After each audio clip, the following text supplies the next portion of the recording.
Daming snow ngayon. Lakad-lakad lang tayo.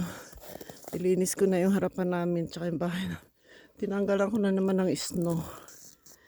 Dito lang to sa katabi. Ayan. Yan po. Ayan yung bahay. Tinignan ko kung gaano kadami ang snow. Ayan po siya. Ganda yung ng puno. Parang lalo na sa maga. Para may mga diamond. Ayan, medyo natutunaw na siya. Yung puno. Yung nakadikit na isno sa puno ha. Hindi yung puno. Yan po. Ito ngayon ang daan. May dumaan ng bulldozer.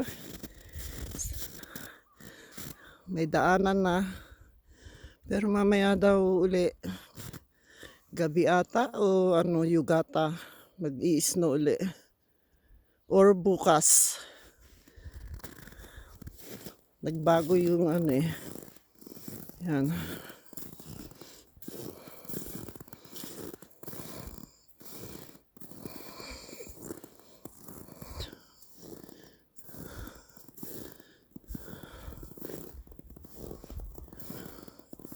Malamig siya. O, tingnan nyo. Nilinis ko yan kagabi. Para madaling makalabas.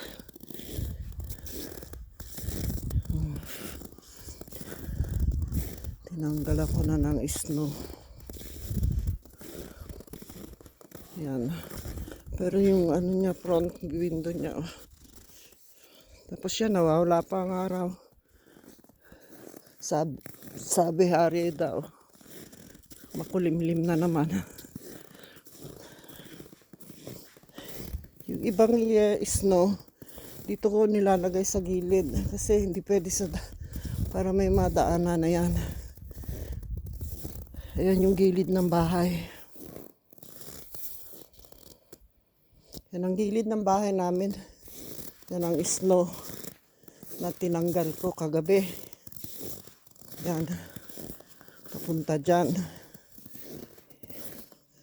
Ayan. Hindi pa rin tapos. Ayan, may natira pa. May parkingan lang. Okay na yun. Ganun kataas ang snow. Lampas tuhod ko yan. Makaano dyan sa gilid. Yan. Yan maganda na apakan. Daanan.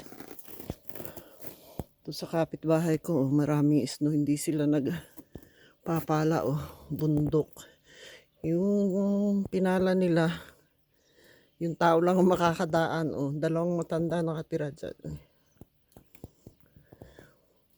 Hindi ko magawang magtumulong din dyan. At ako'y pagod-pagod din dito sa amin.